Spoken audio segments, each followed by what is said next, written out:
was in the beginning, all of my in-person activities would be canceled, which made me sad. Of course, I wanted to continue with all my activities, but I also wanted to keep everyone else safe. There are 3 ways 4-H has helped me during this global pandemic. 1, 4-H has helped me stay connected with other 4-H communities. 2, 4-H has helped me by being more productive. And 3, 4-H has helped me by being able to continue with normal activities and events. Number 1, staying connected. When COVID-19 turned all of our lives upside down, our 4-H club meetings and project meetings were moved online. And I'll be honest, at the beginning, my ability to use Zoom and Teams was a little shaky, but now I'm a pro. But being able to stay connected with my 4-H family made me feel loved during these uncertain times. Number 2, being productive. Since so many activities were canceled, it felt good to be productive as I prepared for the virtual communications day and indoor fair interviews. I had no control over this pandemic, but I did have control over working on my 4-H events and 4-H projects like communications day and fair. It felt like I had a purpose again. I put my attention to accomplishing my 4-H goals and not so much on the world around me that I couldn't control. Number 3, continuing with normal events and activities. I was very grateful to 4-H for working hard to allow 4-Hers, like me, to participate in the virtual communications day because I earned a grand champion on my demonstration. They could have canceled the event, but they didn't. They found a way to adapt, like we all did. Then before I knew it, it was fair time. But it was very different than a normal 4-H year. Luckily, we were able to have our indoor 4-H interviews, but in a way to keep everyone safe. They could have canceled, but they found a way to continue this important event for local 4-Hers. And I'm so glad they did because I earned a Junior High Point Award at Fair. Although there have been many challenges during COVID-19, 4-H has helped me keep going and maintain a positive outlook by 1, helping me stay connected with my local 4-H community. 2, being more productive. And 3, being able to continue with normal activities and events. I'm so proud to be part of a 4-H family. I pledge my head to clear thinking, my heart to greater loyalty, my hands to larger service, and my health to better living. For my club, my community, my country, and my world. Thank you. Thank you, Mariana. Montana 4-H is growing the next generation of our state's leaders. 17-year-old Cade Duran is a product of Montana 4-H and is a representative to the scope and educational opportunities offered through 4-H. Cade is an 8-year 4-H member and senior at Helena High School. His favorite 4-H project is self-determined motivational speaking, followed by photography and teen leadership. His 4-H highlights include the Global Leadership Camp in South Korea, retired Montana 4-H State Ambassador, and member of the National 4-H Congress Design Team. Cade believes that 4-H is the most important activity he participates in, as it has allowed him the opportunity to connect with youth and adults, practice service learning, and has positively changed his life. Welcome, Cade. So much, Mary Beth. And I have to apologize to all of you because after Mariana's fantastic speech, I'm not so sure that I can compete. But I will try my best. So bear with me. My name is Cade Duran. I'm from Helena, and this is my 8th year of 4-H. From the time I was 13, I've been invested in and affected by 4-H in nearly every manner of my life, from family to friends to opportunities and so much more. 2 years ago, I lost the competition to speak at this event by 1 vote. My runner-up position resulted in the honor of being the one to deliver the invocation for this event. That experience and many others I've had in 4-H taught me something. That one taught me about resilience, to always dust off and give it another shot. Now, I stand virtually in front of you all today with the honor of being able to address you as the keynote speaker. So I wanted to say thank you for having me, and thank you all for being here. Now, I am a photographer, pursuing 4-H photography for a number of years, so please allow me to educate you on the different lenses and filters with which we view 4-H. First, we have our base lens that everyone who's ever heard the name 4-H can see. The stereotypical view of 4-H is egg kids raising and selling animals. And we see our wide angle lens, where we can witness a youth development program full of various creative and educational outlets such as robotics, aerospace, shooting sports, culinary arts, horsemanship, and countless others. You can use the long-range telephoto lens to see 4-H for young girls to get through college, or for youth to meet friends, burn energy, get out of the house for a while, all while learning something new and intriguing. Fourth is seeing 4-H in its progressive digital future lens, where we see the immediate and tangible effects of teen leadership and the power of community service that every 4-H'er is involved in and your community has likely benefited from. Now, all of these are true and all of them serve as a perfectly good reason for 4-H to have your support. However, the 4-H motto is make the best better, and we're always striving to do that. So bear with me while I give you just a few great reasons for 4-H to have your support. Please join me in viewing 4-H from the eyes of a 4-H'er. To us, you could take everything I just stated and throw it into a melting pot labeled what 4-H is to you, and it would fill it up maybe a quarter of the way. The rest of that pot would consist of the reasons that make 4-H the largest youth development organization in the nation. A sense of family that most of us have not been able to find in any other thing we do, whether that be sports or clubs at school. A feeling of security, knowing that we're surrounded by the most supportive, non-judgmental, and fun-loving Montana kids to walk this planet. Never-ending support from family, friends, leaders, parents, and just about everyone affiliated. As if by being in 4-H, you are connected into a big network and everyone in it wants to watch you succeed. That sense of being a part of something huge, whether that be helping out a family in your community, aiding with a statewide project, contributing to the solution of a national problem, or learning and teaching on the global scale, 4-H plunges you into a huge pool where you have countless opportunities to contribute to something greater than yourself.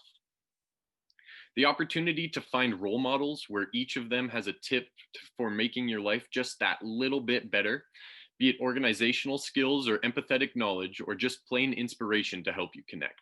There is always someone to study and learn from.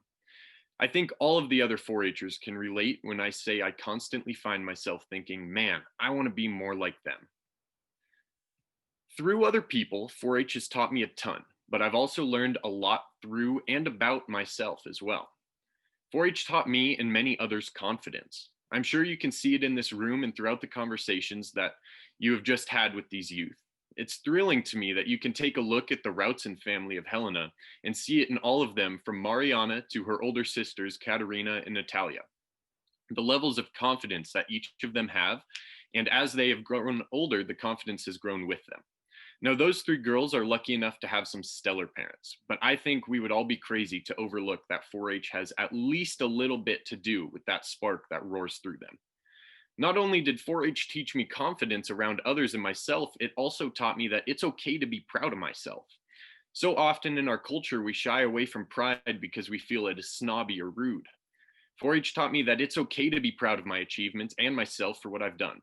Obviously, I'm not trying to become one of those people others use as an example of too much pride, but I see nothing but benefits from just a little bit of honest. With learning to accept and embrace that pride, I've turned it into a motivator in 4-H as a whole. I want to make myself, my companions, and my organization proud by coming up with creative new ideas and enacting big beneficial change. 4-H helped teach me that. 4-H taught me to do that, and to achieve the things that I can be proud of, I need to work hard. Now, I'm not one to dwell on the negative in my life. However, there is no denying that we've had a rough past year. I am sure that all of you have had your world rocked over the last 365 plus some days, and I am no different. But like I said, I don't like to sit and dwell on that. So let me tell you what helped me get through all of that muck. 4-H taught me the power of positivity. The metaphor of there's always a light at the end of the tunnel proved true after I got more involved in the organization. I began to see that no matter how hard my finals went this week, at least I had a great 4-H event like Rec Lab coming up. Or no matter how long filling out applications took, the possibility of getting to experience something like 4-H National Congress was totally worth the effort. 4-H gave me annual milestones to work towards. When one of those seemed just a little too far away, I knew I always had people to call upon. Whether that be playing video games with my best friend Che living in Glendive, or a phone call with my pal Jordan in South Carolina, going fishing with one of my closest friends Claire, or having a nice date night with my lady Megan, all of whom I met through 4-H. When our worlds were rocked earlier this year, I watched in agony as these events I relied upon got canceled one after the other. I was supposed to be attending the presidential inauguration in Washington, D.C. tomorrow, thanks to 4-H Washington Focus. But with all things considered, it wasn't meant to be. After I got over myself, I remembered the reason why I liked going to those events so much was because I got to see my 4-H friends. So I called up Jordan. I hopped on the video games with Che. I hooked into some fish with Claire, and I had some lovely dinners with Megan. I began texting and calling and doing whatever I could to connect with all of my other 4-H friends as well, and that's what's been keeping me going. The kindness and genuinity of 4-Hers staying up to chat and making plans for the future gave me hope that we could all make it through this rough stuff. Sure enough, here we are now with the light at the end of the tunnel. It's looking like I will be able to attend my freshman year of college at Montana State University in person, and possibly even go to my last state congress with my little sisters for their first one. That, my friends, has been one of the coolest things that I've found in 4-H, hope. Now that you've heard a bit about the power of 4-H and what it means to us, allow me to share a personal story. Now, to my older 4-H friends who've been around a while, I apologize for the potential repeat. For the past few years, I've been fighting my fight with mental health. In my case, the opponent has been depression, and for a while, that depression was suicidal. It was then, during my darkest time of my life, that I first saw the light of 4-H shine. I was 13, just about 4 short years ago, on a cold weekend of February. I was shipped off to 4-H Winter Teen Camp. Now, I say shipped off because I mean shipped off. There wasn't much of a decision on my part regarding my participation in the event. My dad had decided I was going to go, and no amount of fighting was going to change that. I know because I tried. I fought tooth and nail to not go, and in the end, I lost. All I have to say is thanks, Pops. My father forcing me to go to that camp is one of the best things to ever happen to me. I was loaded into a van full of people I'd never met before, and away we went to the beautiful 4-H camp at Loon Lake, just outside of Big Fork, Montana. I was quite terrified, but since no one else from my area was going, the Gallatin group offered to pick me up along their way. Driving up in the dark on a Friday evening after a long day of school in a van full of strangers didn't sound too spectacular to me. However, I was lucky enough to share a wonderful experience with even more wonderful people. We shared the singing of camp songs along the way, and that part was really cool. But the part that really got me that night was all credit to a dog. In our van, we were bringing a very beautiful German Shepherd named Maisie with us. Now, I hate to admit it, but besides the dog, I honestly only remember the name of one, maybe two of the people in that van. So Gina Marks, if you're in this meeting, congratulations. You're the only one I remember for sure. Anyway, for us Helena folks, the drive to Big Fork is quite a long one. And so around Sealy, we needed to stop and let the dog out. Where we stopped, there had been a large pullout that was completely frozen over. I'd say it was about half the size of an ice rink. And for the maybe 8 of us in that car, that was more than enough. As the snow fell softly from the sky, we all slid around on that ice, having the time of our lives. We built many snowmen and had a very intense snowball fight in the dark, lit only by the shine of the headlights reflecting off the deep heaps of snow. Soon after, we made it to the camp, and I spent that first night filled with happy thoughts that I hadn't felt in a very long time. That night, laying in my bunk, I decided I was going to give that positivity a chance to survive rather than extinguish it with a bad attitude and negative thoughts that I'd been doing the past year. That, my friends, is one of the best decisions I have made in my 17 years of life. The camp was fantastic. I made a ton of friends. I learned a lot and had a wonderful time. The last night, I once again reflected on my weekend and experienced dread at the thought of going home. I knew once I returned, I would have to sink back into my angry, sad thoughts and ultimately right back into the depression I had been able to escape the past couple days. Suddenly, I was struck with a thought that was extremely odd and foreign to me, but to all of you may seem as obvious as flipping on a light switch as you enter a dark room. The thought was, what if I just tried to stay happy when I go home? After the initial rush of excitement and trying every possible way to convince myself why it wouldn't work, I decided it was worth a try. My effort was well placed and my life went uphill remarkably fast. 4-H took me around the country and even the world through events like Global Leadership Camp and National 4-H Congress. My family and friends were astounded by the new me. My dad asked if the little angry troll roaming about his house had been replaced with Prince Charming, and well, as you can see, he had. From that point on, I committed much more effort into 4-H. How could I not? I owed it everything. 4-H had truly saved my life. I can't say for sure if I would still be around right now without the experiences I had at that camp. What I can be positive about is that without that camp, I wouldn't be anywhere near who I am today. After my increased involvement in the program, I found my senses of leadership, kindness, passion, confidence, resilience, and so much more. 4-H taught me the need to work hard for the things I'm passionate about and get back to my feet when things don't work out how I want them to. I've learned to be a better friend, brother, son, and teammate, as well as how to take more away from important conversations. I consider myself a strong leader, a good person, and much of that came from 4-H. My story isn't the only remarkable one either. My good friend Victoria Kirby has been in this meeting and she's lived a remarkable life, heavily influenced by 4-H, as have many of my other pals. And I hope that just before this speech, all of you legislators got to hear about their stories. I hope that through the words I was privileged enough to be able to speak to you on this fine morning, I've been able to show you a sliver of the power of 4-H, the community that it builds and the impact that it has. This program is truly something significant and special, and it has been my honor to be able to share some of that with you.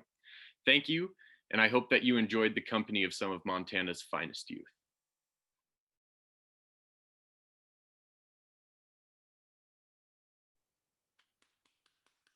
Thanks, Cade. Throughout the challenges of the pandemic, Montana 4-H has remained strong. Claire Downing, president of the Montana 4-H State Ambassador Team, would like to introduce you to two new 4-H activities that became a reality in 2020. The National 4-H Equity Group Project and the Montana 4-H Leadership Academy. President Downing. Thank you, Mary Beth. Good morning, legislators and 4-Hers. Thank you for being present here today. My name is Claire Downing. I am from Lewis and Clark County, and I am president of the State Ambassador Officer Team. Despite these tumultuous times, Montana's 4-H programs have persisted. In fact, they have thrived. I would briefly like to capitalize on a couple unique events and projects which have been created during the past year. This October, when we began our 4-H year, we were aware of the challenges we would face. However, among those obstacles was an opportunity to create a legacy as the 4-H members who embarked on an unknown journey yet still achieved greatness. County 4-H ambassadors and teen leaders, many of them among us today, are creating this legacy through their participation in virtual monthly ambassador training and leadership academy workshops. The ambassador training sessions, led by motivational speaker Kent Julian, have provided county ambassadors with the tools they need to lead, serve, and promote the Montana 4-H program in their communities. From learning about their individual leadership qualities to how to respond to events as a leader, these members have grown significantly. I would also like to recognize the work of the State Officer Team and our two exemplary adult leaders for organizing monthly Leadership Academy workshops. The Leadership Academy offers a monthly 1-hour workshop for members of all ages to meet fellow 4-Hers from across the state and learn about topics such as setting goals, promoting service, and citizenship. In the absence of our typical in-person state events, these new opportunities showcase the commitment of Montana's 4-H community to maintain interconnectedness, support each other, and improve themselves. Beyond leadership trainings, 4-Hers have remained dedicated to serving our communities this year. Specifically, the Montana 4-H Equity Project, led by Cade Duran, Megan Gorosky, and myself, has demonstrated statewide dedication to service.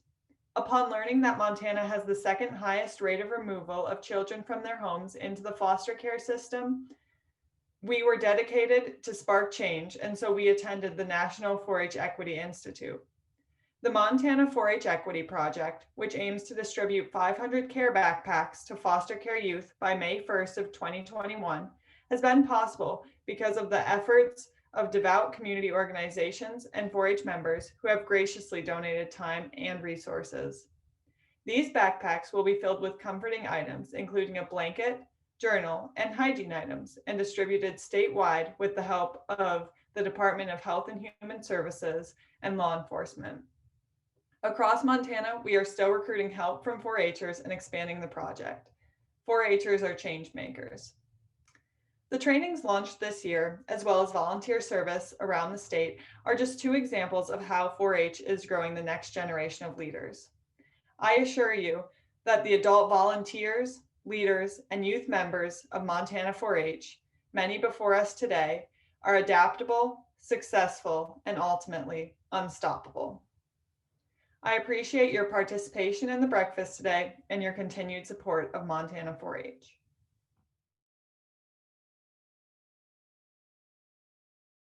Thank you, Claire. Ladies and gentlemen, remember these three youth, as this will not be the last time you hear their names. 4-H is the only national youth development program connected with higher education institutions through the land-grant university system. 4-H is part of the Cooperative Extension Service, a partnership of the United States Department of Agriculture, state land-grant universities, and local governments. Funding for extension comes from these three sources: federal, state, and county. It was mandated over 100 years ago that the federal government put aside funds to help support extension. A unique partnership with state and county governments was formed to provide these resources across the state. This is where you, our elected officials, fit into the Montana 4-H program. Over the remaining 78 days of this legislative session, you will be considering and voting on a budget in Section E, Program 10 of House Bill 2. As it currently stands, the MSU extension budget is looking at a modest increase in the budget proposal. We ask that you affirm this recommendation to allow adequate funding to our program. It should also be noted that MSU Extension and Ag Research do not benefit from tuition dollars. MSU Extension's role in Montana is teaching, research, and outreach, which goes hand in hand to support 4-H, and that is what makes 4-H unique. We all have a part in working together and supporting this program to keep it viable. We are asking you to invest in the next generation of true leaders. Leadership is not a position or a title. It is action and example. Thank you so very much for joining us this morning. Have a great day and a productive legislative session. Good morning.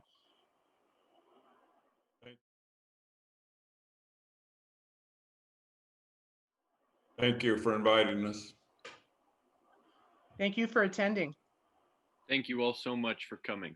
I hope you have a fantastic rest of your day. You do. We will, after the inspirational speeches from you, Kate and Claire and Mariana and everyone who didn't get a chance to speak. Thank you. You've sure made my week. Bye now. Thanks so much for having us. Bye for sure. Thanks, everybody. Thanks. Be safe. Thank